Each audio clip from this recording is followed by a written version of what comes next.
சண்முக பாண்டியன் அவர்களோட படைத்தலைவன் super collection எடுத்துக்கிட்டு இருக்குங்க. நேத்து திங்கக்கிழமை கூட அப்படிப்பட்ட ஒரு கலெக்ஷன் தான். அதாவது திங்கக்கிழமை ஞாயிற்றுக்கிழமைக்கு நிகரான ஒரு வசூலை எடுத்திருக்கு. ஸோ இதுவரையும் டோட்டலா தமிழ்நாட்டில் எவ்வளோ, உலகம் முழுக்க எவ்வளோ அப்படிங்கிறத பார்த்துருவோம்.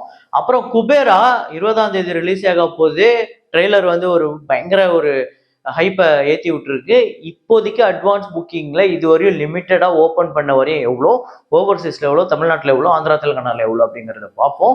அப்புறம் தக் லைஃப், மாமன், ஹவுஸ்ஃபுல் 5 இன்னும் சில படங்களோட வசூலை ரொம்ப தெளிவாக பார்க்க போகிறோம். இது இல்லாமல் இன்னைக்கு வந்து 20 இயர்ஸ் ஆஃப் அன்னியன் சங்கர் அவர்களோட ஒரு தரமான ஒரு படம் அப்படின்னு சொல்லலாம். விக்ரம் அவர்களோட கெரியர்லேயே one of the best movie அப்படின்னு சொல்லலாம். அந்த அளவுக்கு ஒரு சரியான படம். அந்த படத்தோட பாக்ஸ் ஆஃபீஸ் ஒரு ரீவிசிட் பார்த்துருவோம். ஸோ அதுக்கு முன்னாடி ப்ளூ தக்காளி சேனலை நீங்கள் சப்ஸ்கிரைப் பண்ணாமல் பார்த்துட்டு இருக்கீங்க அப்படின்னா பண்ணிக்கோங்க. லைக் அப்படிங்கிறத ப்ரெஸ் பண்ணிக்கோங்க. வாங்க வீடியோக்குள்ளே போகலாம்.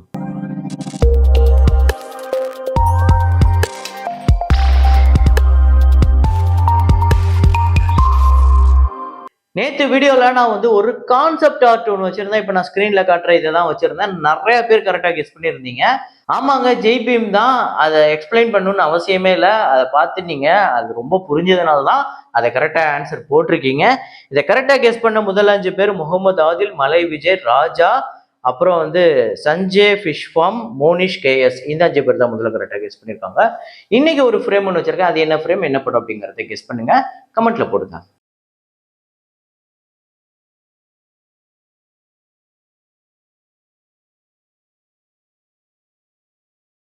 நம்ம சேனல்ல நீங்க ஏதாவது ப்ரொமோஷன், அட்வர்டைஸ்மெண்ட் அந்த மாதிரி ஏதாவது நம்மளை வந்து என்கொயர் பண்ணும் அப்படின்னு நினைச்சீங்கன்னா, இப்போ நான் டிஸ்பிளேல காட்டுற இந்த நம்பருக்கோ இல்லை இன்ஸ்டாகிராம் ஐடிக்கோ நீங்க என்ன கான்டாக்ட் பண்ணலாம். இப்போ வசூலுக்குள்ள போயிடலாம். How to train your dragon அப்படிங்கிற படம் Day 4 இந்தியாவில் வந்து 1,26,00,000, டோட்டலா 13,04,00,000 வந்து வசூல் பண்ணியிருக்கு. உலகம் முழுக்க 198.8 மில்லியன் US டாலர்ஸ், 1,710 கோடி கிட்ட வருது. பலேரினா அப்படிங்கிற படம், இந்த படம் Day 4 இந்தியாவில் வந்து 74,00,000, டோட்டலா 8,86,00,000, 92.5 மில்லியன் US டாலர்ஸ் இந்த படம் வந்து கலெக்ட் பண்ணியிருக்கு. இது வந்து கிட்டத்தட்ட 800 கோடி கிட்ட வருது. அப்புறம் ரெய்டு 2 அப்படிங்கிற படம் ரீசெண்டா ஒரு பெரிய பிளாக் பஸ்டர் ஆச்சு. அந்த படத்தோட ஃபைனல் கலெக்ஷன் இதுவரை எவ்வளவு கலெக்ட் பண்ணியிருக்கு அப்படிங்கிறத பார்ப்போம். ஸோ இந்தியாவில் வந்து 206 கோடியே 17 லட்சம் வந்து வசூல் பண்ணியிருக்கு. டோட்டலாக உலகம் முழுக்க 235 கோடியே 85 லட்சம். பட்ஜெட் 150 கோடி, தியேட்டர்கள் ரைட்ஸ் 78 கோடிக்கு போயிருந்தது. 130 கோடிக்கு மேலே ஷேர் வந்திருக்கு. ஒரு சூப்பர் ஹிட், தரமான ஹிட்டான படமா அமைஞ்சிருக்கு அஜய் தேவ்கன் அவர்களோட திரைப்படம். இந்த படம் பார்த்துருந்தீங்கன்னா எப்படி இருக்கு, உங்களுக்கு எந்த அளவுக்கு ஒர்க் அவுட் ஆச்சு அப்படிங்கிறத கமெண்ட்ல போடுங்க. ஹவுஸ்ஃபுல் 5 இந்த படத்தோட Day 11 இந்தியாவில் 4 கோடியே 55 லட்சம், உலகம் முழுக்க 5 கோடியே 40 லட்சம். டோட்டலா இந்த படம் இந்தியாவில் 189 கோடியே 72 லட்சமும், உலகம் முழுக்க 244 கோடியே 8 லட்சம். தொடர்ந்து சரியான கலெக்ஷன் எடுத்துக்கிட்டு இருக்கு. அப்புறம் மலையாளத்துல 2 படம் நம்ம வந்து 4 நாளா, அதாவது 3 நாளா சொல்லாம விட்டோம். இப்போ 4வது நாள் நல்ல கலெக்ஷனுங்கிறதுனால அதை நான் உங்களுக்கு அப்டேட் பண்றேன். ஆனா இதுல ஒரு படம் ரொம்ப டைட்டில கொஞ்சம் இதுவா இருக்கு. நான் சொல்றேன், மேபி அது தப்பா இருந்தா சாரி. வியாசனா சமேதம் பந்து மித்ராதிக்கல் அப்படிங்கிற இந்த படம் Day 4 கேரளால 95 லட்சம், உலகம் முழுக்க 1 கோடி. ஸோ டோட்டலா கேரளால 4 கோடியே 75 லட்சம் வந்து வசூல் பண்ணியிருக்கு 4 நாள்ல. இந்த படத்தோட பட்ஜெட்டு வெறும் 3.5 கோடி தாங்க.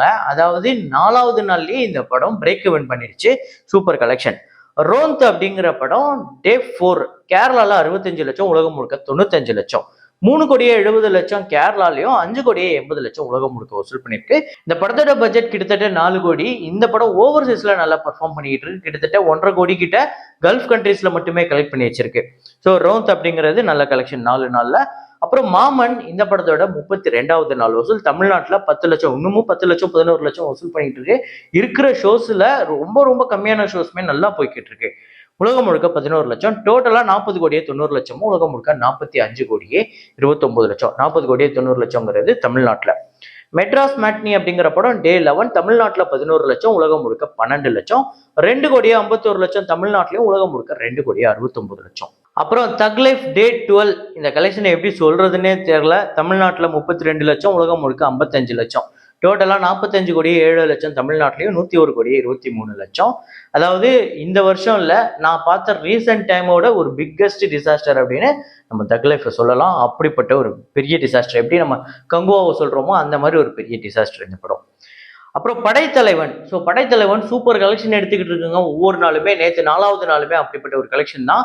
அதாவது ஞாயிற்றுக்கிழமை தமிழ்நாட்டுல ஒரு 87 லட்சம் கிட்ட வசூல் பண்ணிருச்சு. நேற்று திங்கட்கிழமை அப்படியே ஹோல்டு பண்ணி வச்சிருக்குங்க. 85 லட்சம் தமிழ்நாட்டிலயும், உலகம் முழுக்க 1,08,00,000. ஸோ டோட்டலா தமிழ்நாட்டுல இந்த படம் வந்து 4,03,00,000 அப்டேட் ஆயிருக்கு. அதை தமிழ்நாட்டுல 4,03,00,000, உலகம் முழுக்க 4,78,00,000 வந்து வசூல் பண்ணியிருக்கேன். அதாவது தமிழ்நாடு கலெக்ஷனே அப்டேட் ஆயிருக்கு. அதையுமே நான் இன்க்ளூட் பண்ணியிருக்கேன். 5,5 கோடி பட்ஜெட்டு. இந்த படம் ஃபைனல் கலெக்ஷன்ல கண்டிப்பா ஒரு மிகப்பெரிய ப்ராஃபிட்டபிள் வெஞ்சர் மூவியா அமைய போகுது அப்படிங்கிறதுல எந்த மாற்று கருத்துமே இல்லை. இன்னைக்குமே ஒரு நல்ல கலெக்ஷன் வந்துகிட்டு இருக்கு. அதை நாளைக்கு வீடியோல பார்ப்போம். அடுத்ததா குபேரா. இந்த படம் பாத்தீங்க அப்படின்னா ரீசெண்டா ட்ரெய்லர் ரிலீஸ் ஆகி பயங்கரமா இருந்தது. அந்த ட்ரெய்லரை பார்க்கும்போது, தனுஷோட ஆக்டிங்கை பார்க்கும்போது, ஆஹா கண்டிப்பா நேஷனல் அவார்டு கிடைக்கும் போலயே, அப்படிப்பட்ட பெர்ஃபார்மன்ஸ் இருக்கும் போலயே, ஒரு மிகப்பெரிய ஸ்டோரியை எடுத்திருக்காங்க, மிகப்பெரிய ஸ்டோரி அப்படின்னு சொல்றாங்க. ஒரு பெரிய கேஸ்ட் அண்ட் க்ரூ. கண்டிப்பா இந்த படம் ஒரு மிகப்பெரிய ஓப்பனிங் இருக்க போகுது. ஸோ அட்வான்ஸ் புக்கிங் இப்போதைக்கு எப்படி இருக்கு அப்படின்னு பார்த்தீங்கன்னா, தமிழ்நாட்டில் ரொம்ப கம்மியாக தான் ஓப்பன் பண்ணியிருக்காங்க. 24 லட்சம், ஆந்திரா தெலுங்கானால 55 லட்சம், ரெஸ்ட் ஆஃப் இந்தியாவில் 18 லட்சம், ஓவர்சீஸ்ல 48 லட்சம். இது வரையும் 1,45,00,000 இந்த படம் அட்வான்ஸ் புக்கிங்ல ரொம்ப கம்மியான லிமிடெட் ஷோஸ்லயே இந்த படம் கலெக்ட் பண்ணி வச்சிருக்கு. பார்ப்போம் வரப்போற நாட்கள்ல எப்படி பெர்ஃபார்ம் பண்ண போகுது அப்படின்னு.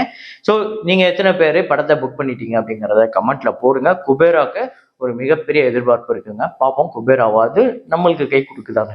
ஸோ குபேரா இதுவரையும் ஒரு 1,50 கோடி கிட்ட அட்வான்ஸ் புக்கிங். இது நான் வந்து ஒரு குறிப்பிட்ட டைம் வரையும் அந்த குறிப்பிட்ட டைம்ல நான் சொல்றது. அதுக்கப்புறம் இது இன்னும் கொஞ்சம் நம்பர் இன்க்ரீஸ் ஆயிருக்கலாம். நீங்க வீடியோவை பார்த்துட்டு இருக்க நேரத்துல பயங்கரமான அட்வான்ஸ் புக்கிங் ஓப்பன் ஆகி, தியேட்டர்ஸ்லாம் ஓப்பன் ஆகி, அது பெரிய கலெக்ஷனே வந்திருக்கலாம். இந்த படம் ஆக்சுவலா தமிழ்நாடை விட ஆந்திரா தெலுங்கானால ஒரு பயங்கரமான ஓப்பனிங் வரும் அப்படின்னு சொல்றாங்க. ஆக்சுவலா இது டைரக்ட் தமிழ் ஃபிலிம் கிடையாதுங்க. டைரக்ட் தெலுங்கு ஃபிலிம் தான். நீங்க ட்ரெய்லரை பார்க்கும்போதோ இல்ல பாட்டை பார்க்கும்போதோ தனுஷ் வாய்ஸ்லாம், நிறைய கேரக்டரோட வாய்ஸ்லாம் சிங்க் ஆகல. வாத்தி வந்து அப்படி கிடையாது. வாத்தி வந்து நிறைய க்ளோஸ் அப் ஷாட்ஸ்லாம் வந்து தமிழ்ல வந்து மேக் பண்ணியிருந்தாங்க. ஆனா இந்த படம் டைரக்ட் தெலுங்கு ஃபிலிமா தான் எடுத்திருக்காங்க. தமிழ்ல டப் பண்ணியிருக்காங்க, அவ்வளவுதான். ஸோ ட்ரெய்லர்லாம் பார்க்கும்போது எனக்கு அப்படிதான் தெரியுது. வழக்கமா இந்த மாதிரி படங்களுக்கு அந்த க்ளோஸ் அப் ஷாட்ஸ்லாம் வந்து ஓரளவுக்கு டைலாக் மேட்ச் பண்றதுக்காக தமிழ்ல மறுபடியும் ரீடேக் பண்ணுவாங்க. நீங்க பாகுபலி 1 பார்த்தீங்கன்னா கூட அப்படிதான் இருக்கும். பாகுபலி 2ல அந்த மாதிரி பண்ணலன்னு நினைக்கிறேன். ஆனா பாகுபலி 1ல பிரபாஸ் வாய்ஸா இருக்கட்டும், இல்ல தமன்னா வாய்ஸா இருக்கட்டும், எல்லாமே கரெக்டா மேட்ச் ஆகும் தமிழ்ல. ஸோ ஆனா இப்போ இந்த குபேரா அப்படிங்கிறது கண்டிப்பா ஓப்பனிங் வந்து தமிழ்நாடை விட ஆந்திரா தெலுங்கானாலாம் வரப்போகுது பெரிய அளவுல. ஏன்னா இது ஒரு டைரக்ட் தெலுங்கு ஃபிலிம். அதுவும் இல்லாம இந்த படத்துக்கு பெரிய அளவுல ஸ்கிரீன்ஸ் அங்கதான் கிடைச்சிருக்கு. அதை தாண்டி இந்த படத்துல நாகார்ஜுனா இருக்காரு. இந்த படத்தோட டைரக்டர் ஒரு பெரிய டைரக்டர், அதுவும் தெலுங்கு டைரக்டர். ஸோ அப்படி பார்க்கும்போது டைரக்ட் தெலுங்கு ஃபிலிம் இருந்தாலும் தமிழ்நாட்டில் இந்த படம் 20 கோடி கிட்ட தேட்டரிக்கல் ரைட்ஸ் போயிருக்கு. தமிழ்நாட்டிலே இந்த படம் 40-50 கோடிக்கு மேல வசூல் பண்றதுக்கு வாய்ப்பு இருக்கு. யாருக்கு தெரியும், ஃபர்ஸ்ட் நாளே 10 கோடி 15 கோடி கிட்ட வரதுக்கு வாய்ப்பு இருக்கு. ஆனாலும் இதுக்கு முன்னாடி ராயனை தாண்டி இந்த படம் ஆந்திரா தெலுங்கானால பெரிய அளவுல ஓப்பனிங் வரப்போகுது. இப்போ பார்ப்போம். உங்களோட ப்ரெடிக்ஷன்ல கமெண்ட்ல போடுங்க. அப்புறம் அன்னியன் 2005ஆம் ஆண்டு ரிலீஸ் ஆகி ஒரு மிகப்பெரிய வசூலை வாரி குவிச்சுது. அதாவது எந்த அளவுக்கு வசூல் அப்படின்னு பாத்தீங்கன்னா 31 கோடி தமிழ்நாட்டுல மட்டுமே. ஆந்திரால இந்த படம் 25 கோடி 50 லட்சம், கிட்டத்தட்ட தமிழ்நாட்டுக்கு ஈக்குவலா அங்க கலெக்ட் பண்ணிருக்கு. கேரளால ஒரு 6 கோடி 50 லட்சம், கர்நாடகால 3 கோடி 80 லட்சம், ரெஸ்ட் ஆஃப் இந்தியால 2 கோடி 90 லட்சம், ஓவர்சீஸ்ல 12 கோடி 30 லட்சம், உலகம் முழுக்க 82 கோடி இந்த படம் வந்து வசூல் பண்ணிருக்கு. 27 கோடி 50 லட்சம் பட்ஜெட், 44 கோடிக்கு மேல ஷேர் வந்து ஒரு மிகப்பெரிய பிளாக் பஸ்டரா அமைஞ்சது. இந்த படம் உங்க எத்தனை பேருக்கு ஃபேவரட் அப்படிங்கறத கமெண்ட்ல போடுங்க. இதே மாதிரி ஒரு வீடியோல இதே மாதிரி கலெக்ஷன் ரிப்போர்ட்ல மீண்டும் நான் உங்களை சந்திக்கிறேன். Signing off Rahman.